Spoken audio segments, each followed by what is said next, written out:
কোরআনুল কারীমের মধ্যে আছে, প্রত্যেক জাহান্নামী জাহান্নামের মধ্যে আফসোস করবে ফেরেশতাদের সামনে আর বলবে, হে ফেরেশতা, দুইটা ভুলের কারণে আজকে আমি জাহান্নামী। আমি যদি এই দুইটা ভুল না করতাম তাহলে আজকে আমি জাহান্নামী হতাম না। সেই দুইটা কি?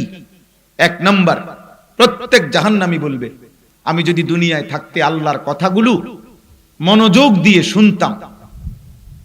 দুই, আল্লাহর কথাগুলো শুনবার পরে আমি যদি আমার বিবেক খাটাইতাম, এই কথাগুলোর উপরে যদি দিমাগ খাটাইতাম, ফিকির করতাম যে আমার পক্ষে সম্ভব কতটুকু চেষ্টা করি, এই দুইটা কাজ যদি আমি করতাম তাহলে আজকে আমি জাহান্নামী হতাম না। ওয়াকালু লাউ কুন্না নাসমাউ আও নাকিলু মা কুন্না ফি আসহাবিস সাঈর। প্রত্যেক জাহান্নামী বলবে, হে ফেরেশতা, আমি যদি দুনিয়ায় থাকতে আল্লাহর কথা হেদায়েতের নিয়তে, গ্রহণ করার নিয়তে, পালন করার নিয়তে শুনতাম, আও নাকিলু, অথবা যদি আকল খাটাইতাম। আমাকে বলছে মিথ্যা বলো না, আমি কথাটা নিলাম, এবার আমি চেষ্টা করি। আমাকে বলছে ফজরের নামাজ জামাতে পড়তে, আমি হুজুর আপনার কথাটা নিলাম, চেষ্টা করে দেখি। 7 দিন পারলাম, আবার ছুটে গেল, আবার চেষ্টা করি। 3 দিন পারলাম, ছুটে গেছে, আবার চেষ্টা করি। যে বাচ্চাকে মা হাঁটা শিখায়, প্রথম নতুন যে বাচ্চাকে, তো বাচ্চাটা বারবারই হাঁটতে গেলে পড়ে যায়, কিন্তু মায়ের যখন সিদ্ধান্ত থাকে যে আমাকে বাচ্চাটারে হাঁটাইতেই হবে, তাহলে যতবারই বাচ্চা পড়ে যায়, কাঁদে, চিল্লায়, মা ছাড় দেয় না, আবার তোলে, আবার উঠায়, আবার উঠায়, আবার উঠায়। এইভাবে 2 মাস, 1 মাস, 15 দিন পরে একদিন বাচ্চা আরামসে এই পরিমাণ হাঁটে, এবার হাঁটতে পারে না, শুধু দৌড়তে পারে। তো প্রথম তো শয়তান ফেলে দিবে, আমাকে ধোঁকা দিবে, আমি আবার ঘুরে দাঁড়াবো, আমি আবার ঘুরে দাঁড়াবো। একদিন আল্লাহ তাআলার দয়া আমাকে নেক কাজে জান্নাতের রাস্তায় দ্রুত গতিতে চলতে দিবে। তাহলে ভাইয়া ফিকির চাই, সম্ভব। তো এই জন্য বললাম, আমি প্রথমেই কথাটা বললাম, বুট খাইতে খাইতে ওয়াজ শুনলে ফায়দা হয় না, বাদাম খাইতে খাইতে আল্লাহর কথা শুনলে লাভ হয় না আব্বা। মোবাইল টিপতে টিপতে, মোবাইল নিয়ে ব্যস্ত হইলে মোবাইলের মধ্যে অনেক কিছু সুন্দরভাবে ওঠে, কিন্তু কলিজার মধ্যে সুন্দরভাবে ওঠে না, দিলের মধ্যে জমে না, কলিজার মধ্যে বসে না, নিজের মধ্যে কোনো মানসিকতা তৈরি হয় না। আমার হৃদয়ে তো ঢুকেই নাই, মানুষ আগে তো ওষুধে যায় নাই, তো আমার এটা কাজ করবে কি? বক্তার ওয়াজ, বক্তা করছে, বক্তার পথে বক্তা চলে গেছে, কুমিল্লার থেকে আসছে, কুমিল্লার থেকেই ফিরে গেছে, আমরা যেমন ছিলাম তেমনই আছি। তাহলে কি লাভ হইল? কি লাভ হইল? আজকে এই বক্তা দেখলেন, কালকে আরেকজন দেখবেন, তো কি হইল? এরপরে কি লাভ হবে? আখিরাত দরকার। কোন বক্তার জনপ্রিয়তা দিয়ে আমনের কি? আমাকে যদি মনে করেন 1 কোটি মানুষ চিনে, তো আমনের কি? এটা আপনার কি? আমাকে যদি কেউ না চিনে, তো আপনার সমস্যা কি? বলেন, আমাদের কারো কোনো লাভ আছে? আমার কি লাভ? আমাকে যদি 10 কোটি মানুষও চিনে, আমার কবর রাজাব মাপ, আপনাদের কবর রাজাব মাপ, তো আমি এটা দিয়ে করবো কি? আমি এটা দিয়ে করবো কি? ঘাস কাটবো এটা দিয়া? বলেন। তাহলে এখানে এটা কোনো বিষয় না রে বাপ, মূল বিষয় আখিরাত। বাবার বিষয় হলো আল্লাহ আমাকে মাফ করবে কিনা, বাবার বিষয় হলো আপনাদেরকে মাফ করবে কিনা, এটা হলো মূল বিষয়। হযরত আব্দুল্লাহ ইবনে আব্বাস রাদিয়াল্লাহু তাআলা আনহুমা বলেন, আমি এমনও দিন গেছে নবীজির সামনে বসা, নবীজি আল্লাহর কাছে মাফ চাইতেছেন যে আল্লাহ আমাকে মাফ করে দেন। হযরত আব্দুল্লাহ ইবনে আব্বাস বলেন, আমি গুনলাম এক বসায় নবী কয়বার বলে। হযরত আব্দুল্লাহ ইবনে আব্বাস বলেন, আমি গুনে দেখলাম আল্লাহর নবী 100 বার এক টানা শুধু ইস্তিগফার করছে, আল্লাহর কাছে মাফ চাইছে একবারে। অথচ তিনি মাসুম, তিনি নিষ্পাপ, শতভাগ তিনি পবিত্র, তার জিন্দেগীর 63 বছরের 1 সেকেন্ডের কোনো গুনাহ নাই। কোনো কি নাই, গুনাহ নাই। তিনি নিষ্পাপ, গুনাহমুক্ত, পবিত্র, তবুও তিনি আখিরাতকে ভয় পাচ্ছেন, তবুও তিনি হাসরের ময়দানকে ভয় পাচ্ছেন। আর প্রতিদিন আল্লাহর নবী সাল্লাল্লাহু আলাইহি সাল্লাম হাদিসের মধ্যে, বুখারী মুসলিম riwayat, আল্লাহর নবী বলছে, আল্লাহর কসম, ইন্নী লা আস্তাগফিরুল্লাহ ফিল ইয়াউম আকসারা মিন 70 মাররা। আমার উম্মত, আমি আল্লাহর কসম, প্রতিদিন আমি নবী কমপক্ষে 70 বারের চাইতে বেশি বার আল্লাহর কাছে ক্ষমা প্রার্থনা করি। যিনি নিষ্পাপ, যিনি গুনাহমুক্ত, তো আমাদের কি হালাত? আমাদের গুনাহ আছে তো? কথা বলে না? আমাদের পাপ আছে তো? তো আমাদের কি পরিমাণ মাফ চাওয়া উচিত আল্লাহর কাছে? অনেকেই আমরা মস্কারি করি দিনটাকে, হ্যাঁ, মোল্লা মৌলবীর কথাটাকে মস্কারি করেন, আপনি তিরস্কারি করেন আর মস্কারি করেন। এটাই সত্য যে মৃত্যু আপনাকে থামাই দিবে, হাসেন কিংবা কাঁদেন, মনে পড়ুক আর না পড়ুক, খেয়াল থাকুক বা না থাকুক, বুঝে আসুক আর না বুঝে আসুক, গ্রামের হোক আর শহরের হোক, শিক্ষিত হোক আর মূর্খ হোক, হুজুর হোক আর জেনারেল হোক, এক অনিবার্য চিরন্তন বাস্তবতা, মৃত্যু আমাদেরকে থামাই দিবে। এই সত্যকে আড়াল করার, ভুলে যাওয়ার কোনো সুযোগ নেই। যুবক, তুমি যতই মাতলামি করো, লাফাও ফালাও, অহংকার করো, বড়াই করো, যত অসভ্যতার নোংরামি করো, এই বাস্তবতা যে মৃত্যু এসে তোমারে থামাই দিবে। আওয়ালাম ইয়ালাম আন্নাল্লাহা কাদ আহলাকা মিন ক্বাবলিহি মিনাল কুরুন মান হুয়া আশাদ্দু মিনহু কুওয়াতান ওয়া আকসারু জামআ। আল্লাহ তাআলা বলে, প্রত্যেক জালেম, পাপী, নাফরমানের জানা উচিত যে আমি আল্লাহ তার পূর্বে যুগে যুগে অসংখ্য অগণিত ব্যক্তি, যারা শক্তিতে অনেক বেশি ছিল অথবা সম্পদে অনেক বেশি ছিল, এমন বহু জাতি, গোষ্ঠী, ব্যক্তি, সম্প্রদায় আমি আল্লাহ ধ্বংস করে দিয়েছি। আল্লাহ বলেন, প্রত্যেকের জালেমের জানা উচিত, প্রত্যেক পাপীর জানা উচিত ইতিপূর্বে পাপীর পরিণতি কি হয়েছে। মদখোর বলেন, সুদখোর বলেন, জিনাখোর বলেন, জুয়ারি বলেন, মুশরিক বলেন আর বেঈমান বলেন, ক্ষমতার অহংকারী বলেন আর গরিবের অন্যের উপরে জুলুমকারী বলেন, প্রত্যেক পাপী যদি একবার আমি কিংবা আপনি পিছনের দিকে তাকাই, পিছনের ইতিহাস শুনি যে আমার আগে নেশাখোরের পরিণতি কি হয়েছে, আমার আগে জুয়াখোরের পরিণতি কি হয়েছে, আমার আগে সুদখোরের পরিণতি কি হয়েছে, আমার আগে চরিত্রহীন জিনাকার ব্যভিচারীর পরিণতি কি হয়েছে, আমার আগে জমিনে অহংকারী মানুষের উপরে জুলুমকারীর পরিণতি কি হয়েছে, খোদার কসম প্রতিবারই এটাই রিপোর্ট আসবে, প্রত্যেক যুগের প্রত্যেক জালেমের শেষ পর্যন্ত নির্মম, নিকৃষ্ট, লজ্জাজনক পরিণতি, পতন হয়েছে। এটাই সত্য, এটাই সত্য, এটাই বাস্তবতা। এই পৃথিবীতে 5ই আগস্ট একমাত্র ঘটনা না, এর আগেরও এরকম বহু তারিখ আছে যে তারিখগুলোতে হাজারো জালেম ধ্বংস হয়েছে। হাজারো জালেম কি হয়েছে? ধ্বংস হয়েছে। দোস্ত আমার, বন্ধু আমার, কোনোভাবে একজন একজনকে বলি, প্রিয় ভাই আমার, বাবা, চাচা, দাদা, ছেলেরা, পর্দার আড়ালের মা বোন, সবার জন্য বলা কথা, কেউ কোনোভাবে এই সামান্যটুকু দুনিয়া, আমি কিংবা আপনি, কোনোভাবে মাতবরি করেন না। কোন মাতবর, কোন অহংকারী, কোন বেয়াদব পৃথিবীতে ইজ্জতের সাথে থাকে না। ব্যক্তি কিংবা গোষ্ঠী, দল কিংবা সম্প্রদায়, কেউ না, কেউ না, কেউ না। এটাই সত্য। আল্লাহ তাআলা কোরআনুল কারীমের মধ্যে বলছেন, ওয়ালা নুযীকান্নাহুম মিনাল আযাবিল আদনা দুনাল আযাবিল আকবার।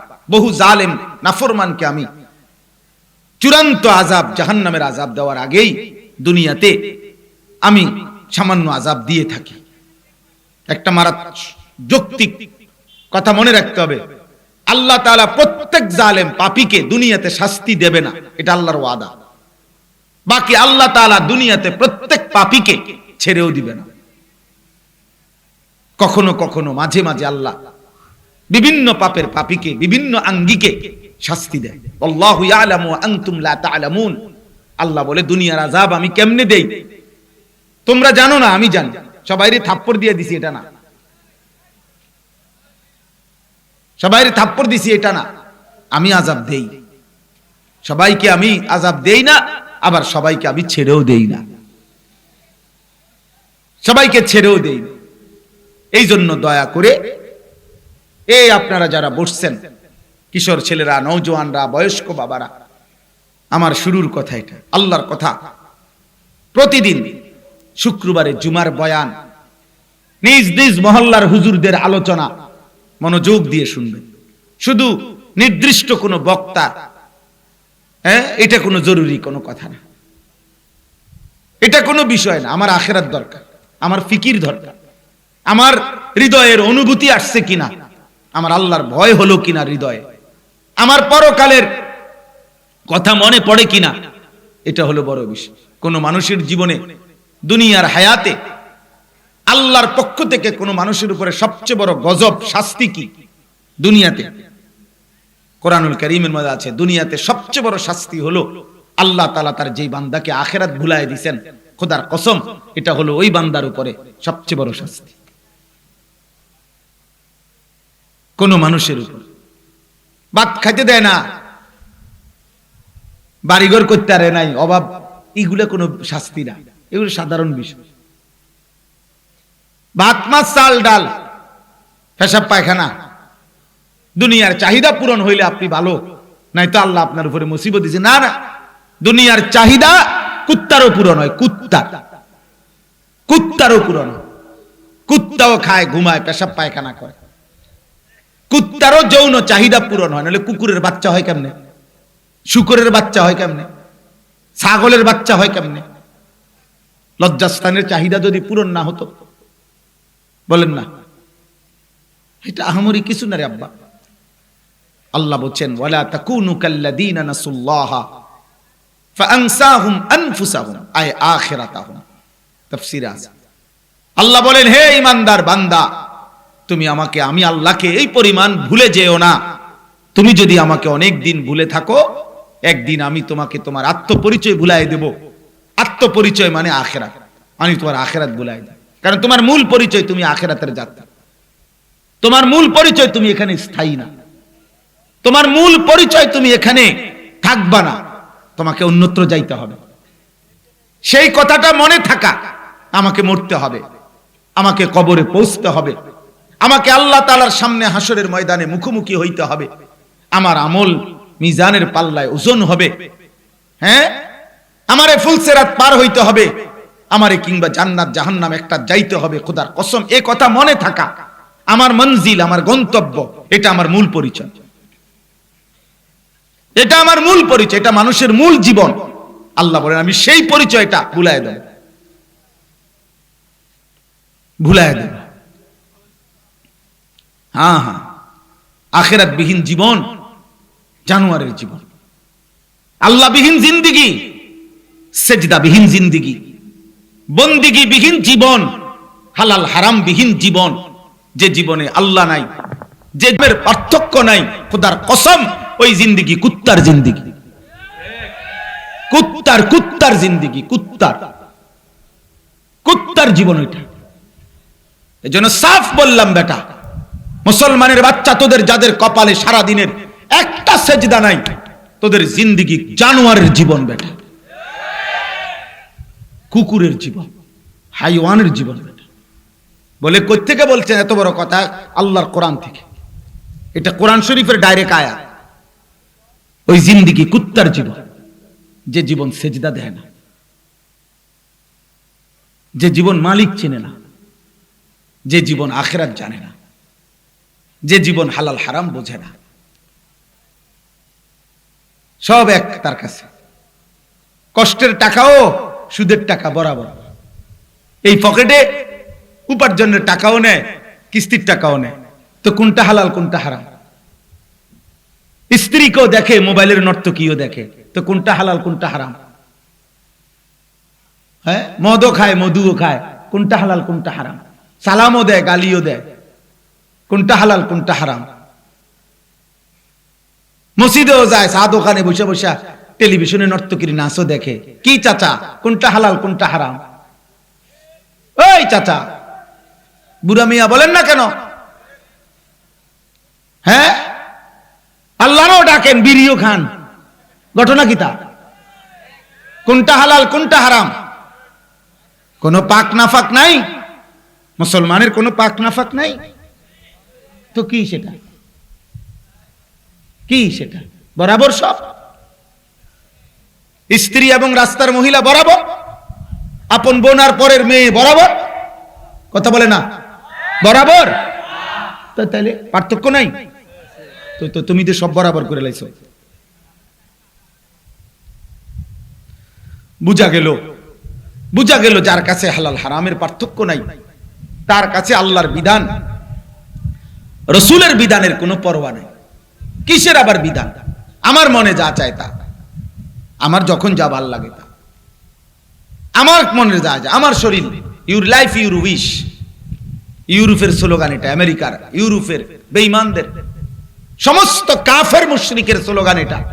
তোমার জীবন তোমার পছন্দ, লাইফ তোমার পছন্দ, তোমার ইউর লাইফ ইউর চয়েস, তোমার জীবন তোমার চয়েস। এখানে আবার আল্লাহ কি, রাসূল কি, হালাল কি, হারাম কি, পাক কি, নাফাক কি, যার যাকে ভাল লাগে, কার মেয়ে কার ছেলে, তো বাদ দাও, বাদ দাও। বুঝেন না? কোথায় পহেলা বৈশাখ? তো পহেলা বৈশাখ তো একটি দিন, বছরের নতুন বছরে, তো এইটার সাথে বেহায়াপনা, মহিলাগুলো বেপর্দা চলার কি সম্পর্ক? এটার সাথে এটার কি সম্পর্ক? কি অসভ্যতা আর পহেলা বৈশাখ এক হইল কেমনে? গান বাদ্যর সাথে পহেলা বৈশাখ কি? পহেলা বৈশাখ যার, তো 2 বৈশাখ তো তারই, জ্যৈষ্ঠ মাসও তার, আষাঢ় মাসও তার, শনিবারও তার, রবিবারও তার, জানুয়ারি যার, ফেব্রুয়ারি তো তারই। কথা বোঝেন নাই? এই রাত তো একই জনের, এই দিন একই মালিকের, তো এনে আলাদা কি আবার? হুয়াল্লাযী জাআলাল লাইলা ওয়ান নাহারা খিলফা, আল্লাহ বলে প্রতিদিন রাত এবং দিন পর্যায়ক্রমে আমি বানায় থাকি, এটা আমি করি বান্দা। একবার রাত একবার দিন, একবার দিন একবার রাত, বান্দা এটা আমি বানাই। এখানে তুমি কি আলাদা নাচনের কি আছে? আলাদা লাফানের কি আছে? আলাদা হলুদ কাপড় পরার কি আছে? আস্তাগফিরুল্লাহ, এটা কি? কিসের সাথে কি মিলাইলে? বুঝেন? এজন্য প্রত্যেক ছেলেরা বলি, বাবা, আল্লাহ বিহীন, কোরআন বিহীন জ্ঞান, কোরআনুল কারীমের ছোঁয়া ছাড়া যেই জ্ঞান, আল্লাহর দ্বীন ছাড়া যেই জ্ঞান, খোদার কসম ওই জ্ঞানে অপূর্ণতা, ওই জ্ঞানের সংকীর্ণতা, ওই জ্ঞানের মধ্যে অসভ্যতা, নোংরামি এখনো 1000 কোটি গুণ রয়ে গেছে, যা আল্লাহর কোরআনের জ্ঞানের মধ্যে এক জাররাও নাই, এক জাররাও নেই। কোন মুমিন তার স্ত্রী, কন্যা, মেয়ে, বিবাহিত হোক অবিবাহিত হোক, কোন মুসলমানের বাচ্চা, কোন ইমানদার মানুষ বাবা হলে, স্বামী হলে, তার স্ত্রী, তার কন্যাকে বেপর্দা, বেহায়া, কিসের এপ্রিল আর কিসের কি, কোন কিছুর নামেই কোন ইমানদার তার কন্যা, স্ত্রীকে বেপর্দা ছাড়তে পারে না। আমার জন্য শরীয়তের বিধান 14 এপ্রিল যা, 15 এপ্রিল তা, 13 এপ্রিল তা, পয়লা বৈশাখ আমার জন্য আল্লাহর হুকুম যা, 2 বৈশাখও আল্লাহর হুকুম তাই। আমি ইমানদার, আমার প্রতি রাত আল্লাহর হুকুম, আমার প্রতিদিন আল্লাহর হুকুম। আমার আল্লাহ এবং আমার রসুল যদি কোনো রাতকে মর্যাদা দেয় তাহলে মর্যাদা, আমার আল্লাহ আমার রসুল যদি কোনো দিনকে মর্যাদা দেয় তাহলে মর্যাদা। আমার নবী জুমার দিনকে মর্যাদা দিবেন, অতএব জুমার দিন মর্যাদাবান।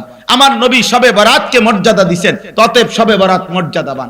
আমার নবী শবে কদরকে মর্যাদাবান করেছেন, তো সেটা মর্যাদাবান। ঈদের দিন মর্যাদাবান, কিন্তু অন্যদের বানানো কোনো দিন মর্যাদাবান আলাদা বিশেষত্ব হইতে পারে না। যা বলুন, হুজুররা এমনি কয়, হেমনে কয়, হুজুররা এটার বিরুদ্ধে অপপ্রচার করে। আরে বেটা, যা বেটা, ক বেটা, যে যাই করে, যত ষড়যন্ত্র করে, প্রত্যেককেই ষড়যন্ত্রের শেষ ফলাফল এটাই, ওই ব্যক্তিকে, ওই ব্যক্তির হায়াত শেষ পর্যন্ত সে পৃথিবীতে থাকবে। আপনি যত ষড়যন্ত্রই করে, আপনি যত হুমকি দমকি দেন, যার হায়াত যেদূর উনি এদূর থাকবে এই দুনিয়া। বুঝেন নাই কথাটা? কারো ষড়যন্ত্রে কোনো কেউ আগেও মরে না, পরেও মরে না, নির্ধারিত সময়ে মৃত্যু হয়। দ্বিতীয়ত, যে যাই করুক, কোন আলেম ওলামাকে জেল দোক, জুলুম দোক, হামলা করুক, মামলা করুক, যাই করুক, যেমনে করুক, শেষ পর্যন্ত মৃত্যুর মাধ্যমে তাকে তার আল্লাহর কাছে পৌঁছায়, আর আল্লাহ ইনসাফের ফয়সালা করবেন। সমস্যা কি? এক বুড়া মিয়া নবীজিকে জিজ্ঞেস করছি, ইয়া রাসূলুল্লাহ, আমাদেরকে মৃত্যুর পরে কার কাছে যাইতে হবে? কোথায়? বলছে আল্লাহর কাছে। আচ্ছা, তাইলে আর এত টেনশনের কি? ওনারে তো আমি সবসময় ডাকি। আল্লাহর কাছে যাইতে হবে তো তার এত পেরেশানি করার কি আছে? আমি তো 5 ওয়াক্ত নামাজে ওনারেই ডাকি, আমি তো ওনারে খুব চিনি, ওনারে তো আমি সবসময় ডাকি। তাহলে আর আলাদা? আমি তো মনে করছি কই না কই যাইতে হবে, এখন দেখি আল্লাহর কাছে যাইতে হবে। তো এত কোনো সমস্যা নেই, এত টেনশনের কিছু নেই, এ তো আমার মালিকের কাছে আমি যাব। আল্লাহ আমাদেরকে বুঝ দান করেন। প্রিয় ভাই আমার, বন্ধু আমার, দোস্ত আমার, সাথী আমার, নওজোয়ান বয়স্ক বাবা, খামখেয়ালি করবেন না। প্রত্যেকেই, আপনি বোঝেন না, চালাকি করেন না, আপনি জানেন, সব বোঝেন। আমরা সাধারণ মানুষ, গ্রামের মানুষ, মূর্খ মানুষ, হুজুর আমরা এত কিছু বুঝি। আপনি মিথ্যা কথা, আপনি সব বোঝেন। আপনি কবর, হাসর, আখেরাত, আযাব, জাহান্নাম আপনি জানেন, আপনি ইচ্ছা করে খামখেয়ালি করছেন। আপনি খামখেয়ালি করছেন, আপনি বোঝেন না কি? আবার গোটা দুনিয়া বোঝেন, গ্রামের মানুষ কোনটা বোঝে না? কিসের মূর্খ? মূর্খ মানে কি? আবার সরু সরিয়া লিখতে পারেন নাই তো? তো সরু সরিয়া লেখার সাথে আল্লাহর কোরআনের কি সম্পর্ক? কথা বলেন না। কোন ব্যক্তি সরু সরিয়া এবিসিডি জানে না দেখিয়া এবার আল্লাহর কোরআন না জানলেও চলবে? তো তাইলে আপনারাই খামখেয়ালি করবেন, দিন শিখেন, আখিরাত শিখেন। আমি আপনাদের কাছে অনুরোধ করলাম, আলহামদুলিল্লাহ, যেই যুবকরা আয়োজন করেছো ভাই, নওজোয়ান, তোমাদের কাছেও বলি, আব্বা, মুসলমানের সন্তান, প্রদর্শনীর কিছু নাই মাহফিলে। তোমরা একটা বড় মাহফিল করছো, যে কোনো একজন বক্তা আসছে, কিছু শ্রোতা হইছে, মানুষ হইছে, এগুলো আহামরি অবাক কিচ্ছু না। বাংলাদেশে লক্ষ লক্ষ মাহফিল হয়, যেখানে লাখ লাখ মানুষ হয়। তুমি নতুন কিছু দেখাইবার কিছু নাই। এই প্যান্ডেল, এই মাইক, এই হরন, এই পোস্টার, এই হ্যান্ডবিল, এই সব কিছুই পুরাতন বিষয় নাকি নতুন কিছু? এনে অভিনব দেখাবার কিছু না, যে আমরা এটা দেখাই দিলাম। কি দেখাইছেন? কি তা? প্যান্ডেল? প্যান্ডেল আর পৃথিবীতে কেউ দেখে নাই। পোস্টার, বক্তা তো আমরা আর বাংলাদেশে কোথাও ওয়াজ করি নাই না, এই শেষ, এই প্রথম, বলেন না? তাইলে এখানে আহামরি কিচ্ছু নেই, বিশেষত্ব আহামরি আলাদা কিছুই নাই। একমাত্র সম্মান, মর্যাদা, ইজ্জত, কামিয়াবি, কৃতকার্যতা, সফলতা, খোদার কসম, যদি আল্লাহর ভয় কলিজার মধ্যে আসে, আমার কিংবা আপনাদের, আয়োজক কিংবা শ্রোতাদের, যার কলিজায় আল্লাহর ভয় আসবে, শুধু সেই সফল, সেই কামিয়াব, সেই কামিয়াব। বাকিরা ব্যর্থ, বাকিরা ব্যর্থ। ওয়া খাসিরা হুনালিকাল মুবতিলুন। আল্লাহ তাআলা বলে, সমস্ত বাতিল নিশ্চিত ক্ষতিগ্রস্ত। আল্লাহ তাআলা বলছেন, 4টি জিনিস যার মধ্যে নাই সে নিশ্চিত ক্ষতিগ্রস্ত। 1, নিজের ঈমানের বিশুদ্ধতা যার মধ্যে নাই। 2, আমলের বিশুদ্ধতা যার মধ্যে নাই। 3, অন্য মানুষকে যে ঈমানের দাওয়াত দেয় না। 4, অন্য মানুষকে যে আমলের দাওয়াত দেয় না। আল্লাহ তাআলা বলছে, এই 4 জিনিস যার মধ্যে নাই, সে লাফি খুসরিন, সে ক্ষতিগ্রস্ত, ক্ষতিগ্রস্ত, বরবাদ, সে বরবাদ। আল্লাহ আমাদেরকে বুঝার তৌফিক দান করেন। আমি সবার কাছে অনুরোধ করলাম, আপনারা দিন দিন, কিশোর যুবক ছেলেরা, তোমরা আব্বা, এই অল্প কয়েকদিনের অভিভাবকের খামখেয়ালি, বাবা মার অমনোযোগিতা, এই সমাজ তোমাদেরকে ছেড়ে দিছে।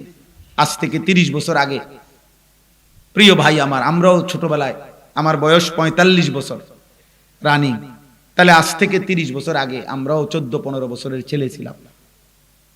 আজ থেকে 35 বছর আগে আমরাও 8-10 বছরের বাচ্চা ছিলাম।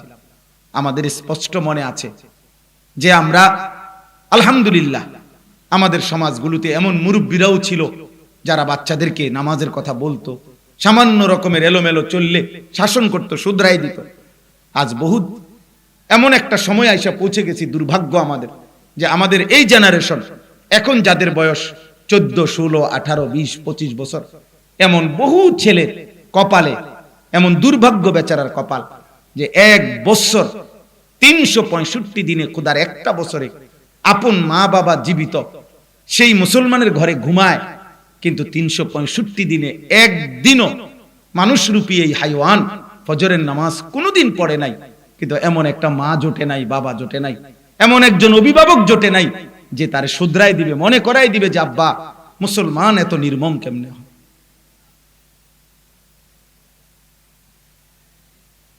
মুসলমান 365 দিন আল্লাহকে কেমনে বলে থাকে। 1 বছর, আমার 75 বছর বয়সী মা আমারে আজও জিজ্ঞেস করে, আব্বা নামাজ পড়ছনি? আলহামদুলিল্লাহ। আমার যখন 2টা সন্তান আছিল, 2টা বাচ্চা, বিবাহিত, আমি ওয়াজ করি, তখনও আমার মা আমারে দরজার কাছে আইসা ফজরের নামাজের জন্য বছরের পর বছর উঠাইছে। হ্যাঁ, আজকে এই কারণেই হালাত তোমাদের, আমরা বুঝি এটা। মা বাপ, পরিবার, অভিভাবক, সমাজের বয়স্ক অনেক মানুষ সবাই ছেড়ে দিছে, হাল ছেড়ে দিছে। আর হইতো না, আর হইতো না, বাধ্য হাতে মোবাইল টিপে ফোলা নিজের মতো হাসে কাঁদে, ফোলা সারা রাত মোবাইলে উলঙ্গ ছবি দেখে। কেউ জিজ্ঞেস করে না, কিরে বাবা তুমি আমার ছেলে চুল এগুলো এমন কেন? আমি জীবনে একবার একটা সাদা টুপির মধ্যে 4টা ফুল ওয়ালা একবার জীবনে কিনছিলাম। আমার আব্বা বলছে ফুত, জায়েজ না জায়েজ পরে। আমি জীবনে বাবা সাদা টুপি ছাড়া কোনোদিন পরি নাই, তুই আমার সন্তান, দেখলো আব্বা, আর কোনোদিন পরি নাই। বাপ আমার খেয়াল রাখছে। আজকে আপনারা অভিভাবক পর্যায়ের যারা আছেন, আপনারা সবাই ব্যস্ত, প্রতিদিনকার বাজার সদাই, সংসারের নিত্যদিনের বাজার খরচ, আর এই গদ্দুয়ার একটু লাইন টাইন করে দিয়ে যাওয়া, ছেলে ফেলে কোন রকম আয় উপার্জন, বিয়া শাদীর একটা ব্যবস্থা করে দিতে পারা, এটাকেই মনে করতেছেন কাজ, এটাই আপনাদের ফিকির। কিন্তু আমরা মুসলমান হিসাবে খোদার কসম এটা আমাদের ফিকির ছিল না। আমাদের ফিকির ছিল আমার স্ত্রীর ইবাদত, নামাজ, আমার ছেলে মেয়ের নামাজ। আমি ভাত মিলুক আর না মিলুক, আমি ক্ষুধার্ত থাকি আর না থাকি, আমার সন্তান নামাজ পড়বে, আমার সন্তান আল্লাহ চিনবে। এই কোরআনুল কারীম থেকে আমি বলি আব্বা, হযরত ইব্রাহিম আলাইহিস সালাম, শুনতেছেন আপনারা? ইব্রাহিম আলাইহিস সালামের ঘটনাটা আপনারা সবাই জানেন। হযরত ইব্রাহিম নবী, ওনার স্ত্রী হাজেরা এবং একমাত্র প্রথম সন্তান ইসমাঈল, এই স্ত্রী এবং ছেলে ইসমাঈল তখন কোলে কোলে নবজাতক বাচ্চা হাজেরা এবং ইসমাঈলকে ইব্রাহিম আলাইহিস সালাম অনেক দূরে আল্লাহর ঘর কাবার কাছে আল্লাহর হুকুমে যখন রেখে আসছিলেন, কোরআন শরীফে 3বার বাসাত ফোন করে বাইতে, কদ্দুর গেছেন, কদ্দুর গেছেন বলে না এখন। তাহলে ইব্রাহিম আলাইহিস সালাম এক পাশে সরে গিয়ে আল্লাহর কোরআনের আয়াত, ইব্রাহিম আলাইহিস সালাম 2 চোখের পানি ফেলে আল্লাহর কাছে দোয়া করছিলেন। সেই দোয়ার মধ্যে ইব্রাহিম নবী বলছেন, আল্লাহ, গাছপালা তরুলতাহীন এক জায়গায় আপনার ঘরের পাশে আমার স্ত্রী সন্তানকে রেখে গেলাম, তবে মাওলা, রব্বানা ইন্নী আসকানতু মিন যুররিয়াতি বিওয়াদিন গায়রি জি যারইন ইনদা বাইতিকাল মুহাররাম, আল্লাহ আপনার ঘরের কাছে গাছপালা তরুলতাহীন, কোন বেঁচে থাকার উপকরণ বাহ্যিক নাই, এমন একটা জায়গায় রেখে যাচ্ছি, তবে এই মুহূর্তে আপনার কাছে আমি চাই। এই যে বাবা কি চায় দেখেন, একটা স্বামী স্ত্রীর জন্য কি চাচ্ছে, একটা বাচ্চার জন্য তার বাবা কি বলতেছে। তখন কোরআন শরীফের আয়াত, ইব্রাহিম নবী বললেন, রব্বানা লিয়ুকিমুস সালাহ, আল্লাহ আমার চাওয়া আপনার কাছে আমার স্ত্রী সন্তান যেন মৃত্যু পর্যন্ত নামাজ আদায় করে। কি আদায় করে? কোরআন শরীফের আয়াত, ইব্রাহিমের দোয়া।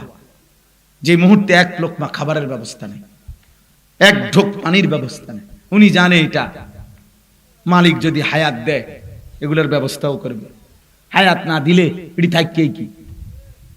কথা বুঝেন নাই আপনি?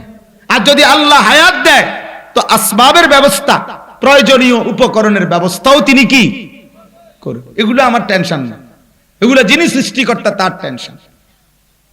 আমার টেনশন হলো নামাজ, আমার জিম্মাদারি হলো ইবাদত।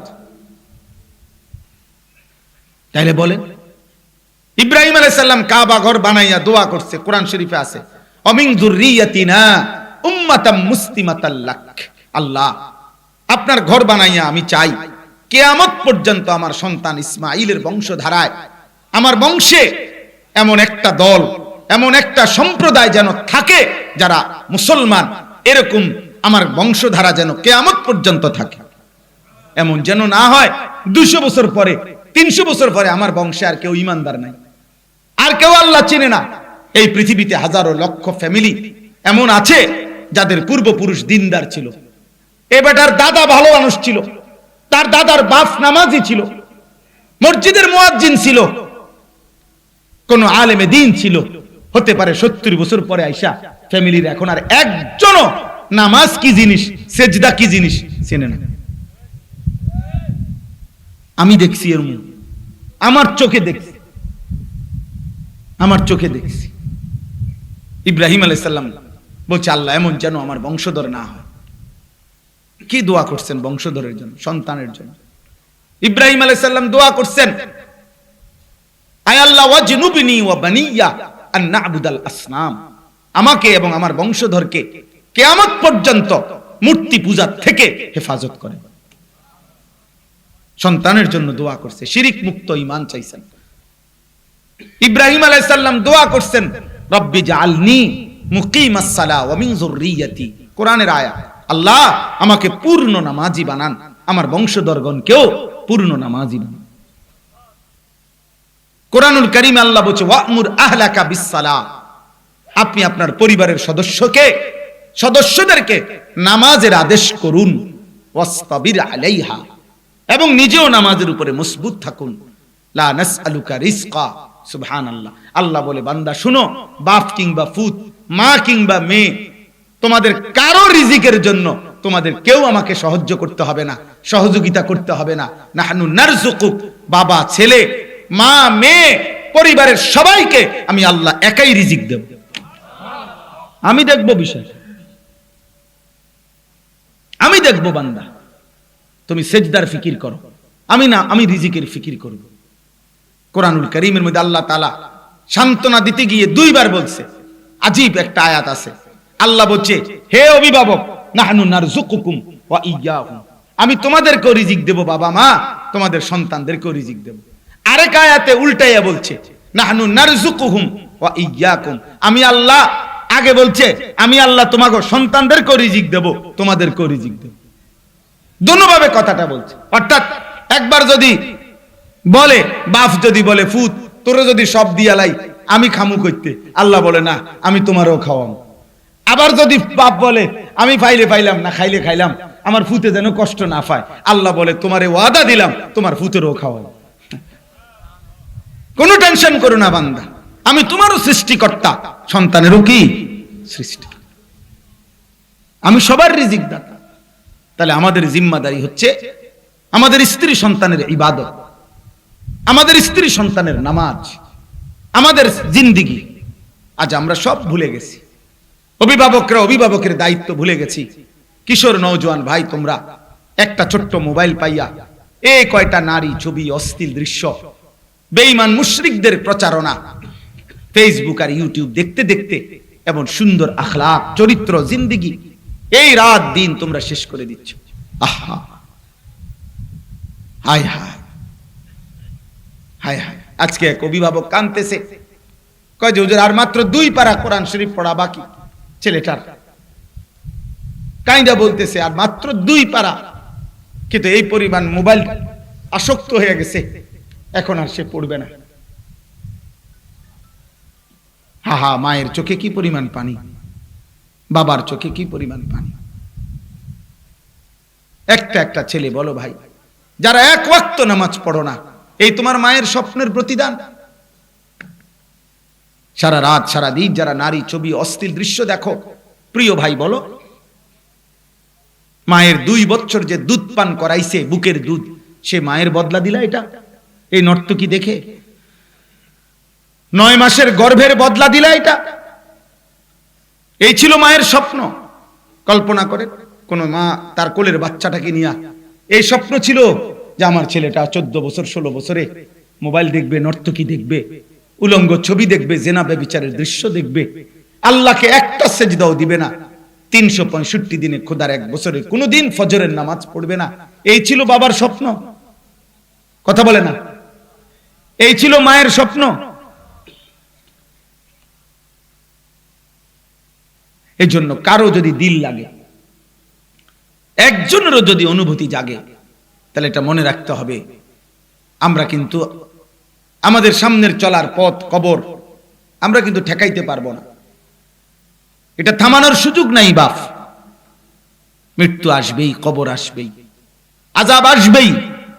কোরআনুল কারীমে আল্লাহ বলছেন, আহা, আল্লাহ তাআলা বলছেন প্রত্যেক জাহান্নামী যখন জাহান্নামে তাকে ফেলা হবে, তো সে 3টা জিনিস দেখবে।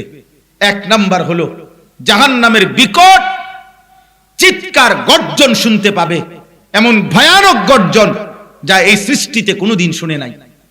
2, ওয়াহিয়া তাফুর, জাহান্নামী দেখবে আগুনের ভিতরে এই ধাউ ধাউ লেলিহান আগুন তাকে উথরাইয়া জাহান্নামের মধ্যে ঢেউ খেলাইতেছে।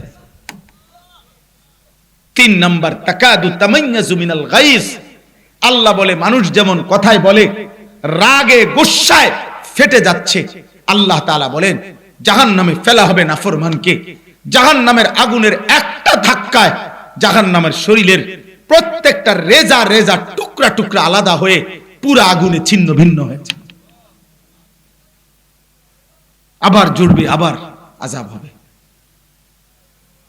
তাদউ মান আদবারা ওয়া তাওয়াল্লা ওয়া জামাআ ফাআওয়া, আল্লাহ তাআলা বলে জাহান্নামের আগুন প্রত্যেক নাফরমান হাসরের ময়দানে এদিক সেদিক ছুটতে চাইবে। আল্লাহ তাআলা বলেন আগুন ডেকে ডেকে, আগুন নিজে ডাইকা প্রতিটা পাপী নাফরমান মুশরিক বেঈমানকে টেনে আগুনের ভিতরে ঢুকায় ফেলবে। এটা কোরআন শরীফের আয়াত। তাদউ মানে আগুনে ডাকবে, আগুন নিজে বলবে হে মদখোর এদিকে, ওদিকে যাস কেন, এই নেশাখোর জুয়ারি এদিকে ভিতরে ঢোক, চরিত্রহীন বেহায়া বেপর্দা নারী এদিকে ভিতরে, ওদিকে যাও কেন, ভাগো কেন, মুশরিক বেঈমান ভাগো কেন, এদিকে ভিতরে ঢোকো। আল্লাহ আমাদেরকে মাফ করে দেন। আমার ভাই, এবার আমি শুধু আয়াতের তর্জমা বলি, আমার কথা শেষ। তর্জমাটুকু শুনেন। সূরা মুলক 29 নম্বর পারা, 67 নম্বর সূরা কোরআনুল কারীমের। এই সূরার 4টা আয়াত পড়ছি আমি, আমার কথা শেষ। সূরা মুলক অত্যন্ত ফজিলতপূর্ণ একটি সূরা, 30 আয়াত এই সূরাটার মধ্যে। নবীজি সাল্লাল্লাহু আলাইহি সাল্লাম বলেন, যে ব্যক্তি দুনিয়ায় এই সূরাটি নিয়মিত পাঠ করবে, কিয়ামতের দিন আল্লাহ তাআলার নিকট এই সূরাটি এই পরিমাণ সুপারিশ করবে ওই ব্যক্তির জন্য, এই সূরার সুপারিশে আল্লাহ ওই ব্যক্তিকে মাফ করে দিবে।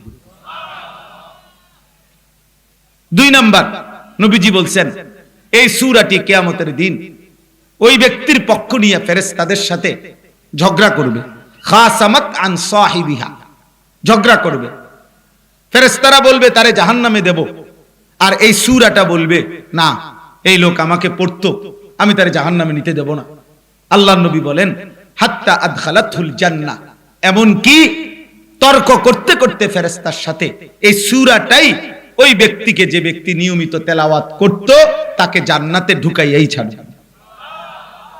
3 নাম্বার, নবীজি বলেন হিয়াল মানিআতুল মুনজিয়া তুমজিহি মিন আযাবিল কবর, এই সূরা তেলাওয়াতকারীকে আল্লাহর নবী বলেন কবরের আযাব থেকে নিশ্চিত রক্ষা করবে। এই সূরা ফজিলতপূর্ণ সূরা। আল্লাহ তাআলা বলেন, ইন্নাল্লাযীনা ইয়াখশাউনা রাব্বাহুম বিল গায়ব, নিশ্চয়ই যারা তাদের রব আল্লাহকে ভয় করে, বিল গায়বে, না দেখে, অদৃশ্য হওয়া সত্ত্বেও যারা তাদের রবকে ভয় করে, আল্লাহ তাআলা বলেন, লাহুম মাগফিরাতুম ওয়া আজরুন কাবীর, আল্লাহর পক্ষ থেকে তাদের জন্য রয়েছে দুইটা পুরস্কার।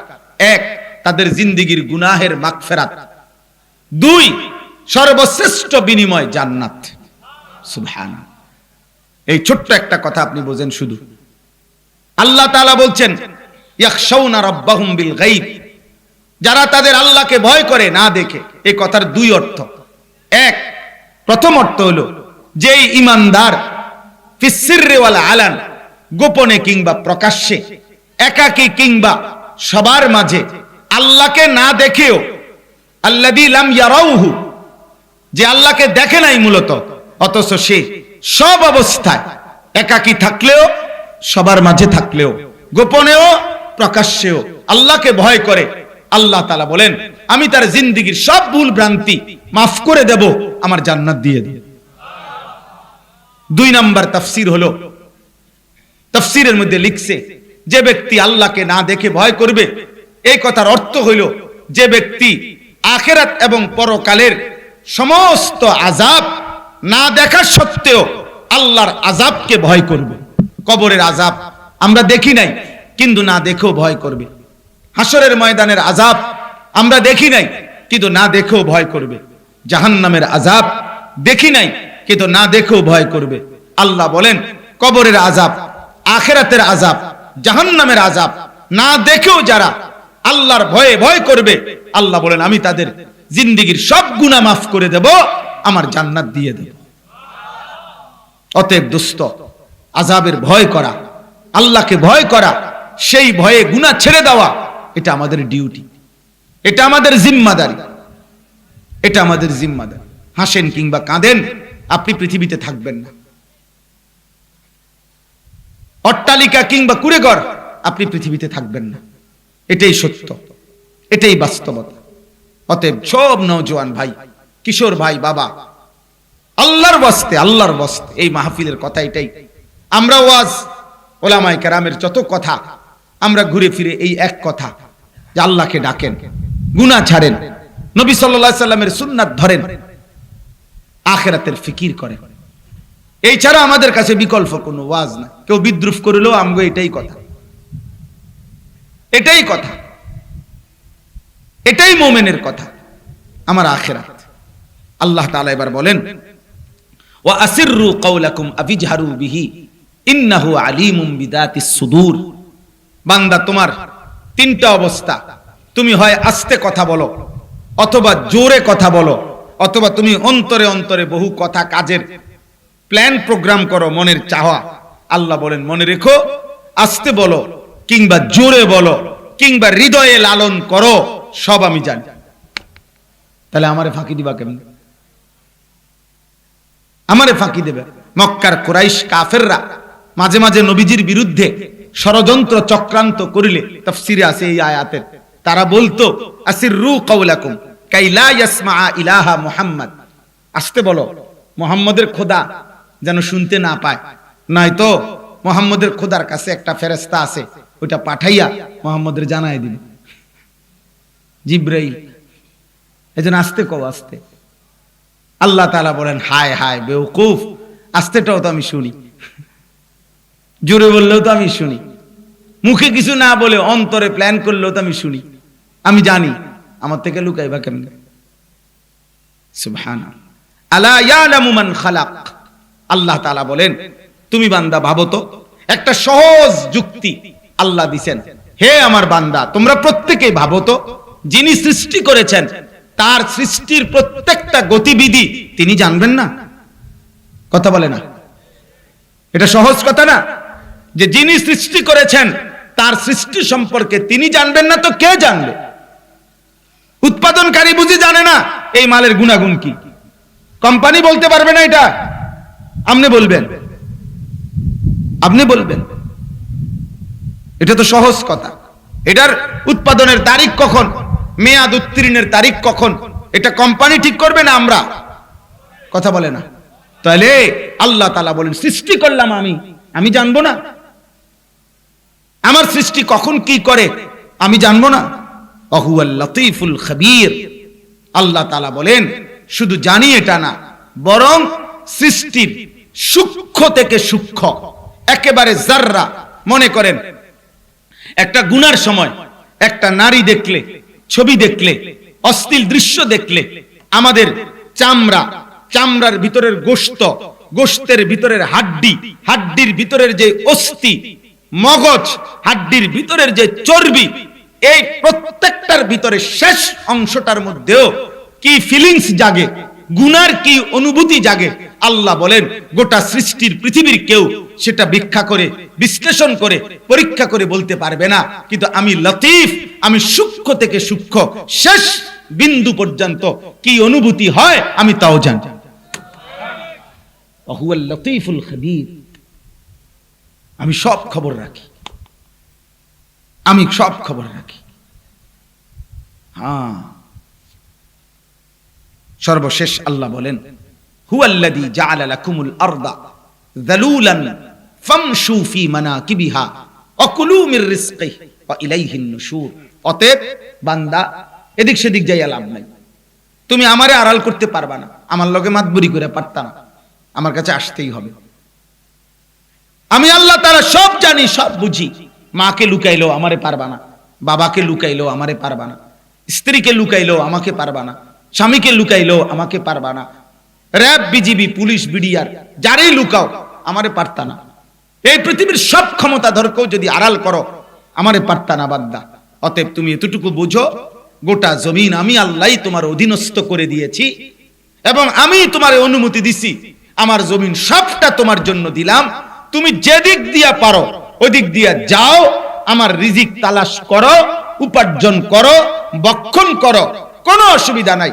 দেশে থাইকা পারো, বিদেশে থাইকা পারো, যশোর থাইকা পারো, ঝিনাইদহ থাইকা পারো, ঢাকা গিয়া পারো, যেখানে যাও তুমি রিজিক তালাশ করো, আয় করো, উপার্জন করো, হালাল রিজিক খাবার বক্ষণ করো, কোনো অসুবিধা নাই আমার। আল্লাহ বলে শুধু একটা কথা মনে রেখো, ওয়া ইলাইহিন নুশুর। এখান থেকে হোক, ওইখান থেকে, দেশ থেকে হোক, বিদেশ থেকে, শহর থেকে, গ্রাম থেকে, যেখানেই থাকো না কেন, আমি আল্লাহর কাছে ফিরতে হবে। হবে বলে না? ফিরতে হবে, ওই মালিকের কাছে যেতে হবে, খালাস। আল্লাহ বলেন এটা শুধু মনে রেখো, এই সত্য ভুলে যেও না। এই জন্য আমি শুরুতে বলছি, যে জীবন আল্লাহ চিনে না, যে জীবন আখিরাত চিনে না, যে জীবন গন্তব্য চিনে না, ওই জীবন জানোয়ারের জীবন। কুকুর কোনো গন্তব্য জানে না, কুকুর জানে না তার জান্নাত কি জাহান্নাম কি, শুকর জানে না, জানোয়ার এটা জানে না, জানোয়ারের এটা কোনো বিষয় না, জানোয়ারের এটা কোনো চ্যাপ্টার না। জানোয়ার মানেই হলো নগদ দুনিয়া যেটুকু ভোগ করতে পারে। হ্যাঁ, এই জন্য আল্লাহ কুরআনুল কারীমে বলছেন আত্তাবা হাওয়াহু ফামাসালুহু কামাসালিল কালব, সূরা আরাফের আয়াত। আল্লাহ বলে মনের ইচ্ছে মতো যে চলে তার উদাহরণ, তার দৃষ্টান্ত কামাসালিল কালব। আল্লাহর বিধান, রাসূলের বিধান তোয়াক্কা না করে আমার মনে যা চায় তাই করব, তাই করব, যা মন চায় তাই।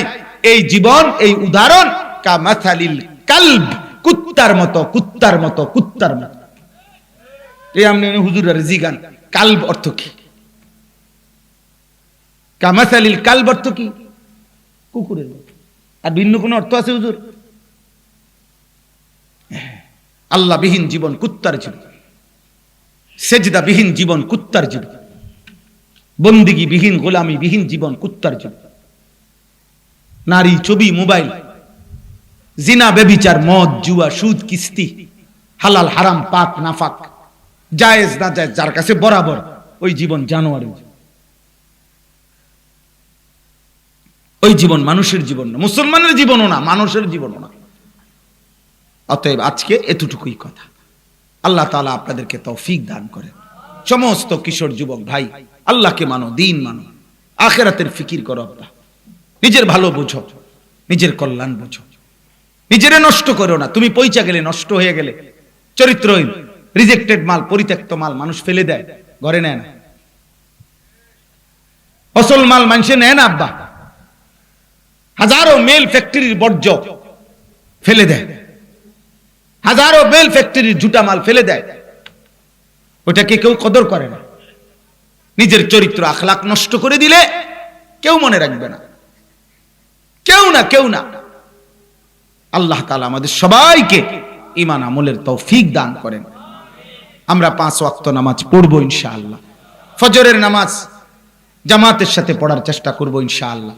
নিজেদের স্ত্রী কন্যাদেরকে পর্দায় রাখেন, ছেলে মেয়েদেরকে নামাজে অভ্যস্ত করেন, এবং বাপ মা হিসাবে নিজেরাও গুনাহ থেকে বাঁচেন। মিথ্যা বলবেন কেন, গালি কেন দিবেন, সুদ কিস্তি হারাম রোজগার কেন করবেন, বিড়ি সিগারেট চা দোকানের আড্ডা টেলিভিশন নাটক সিনেমা কেন দেখবেন?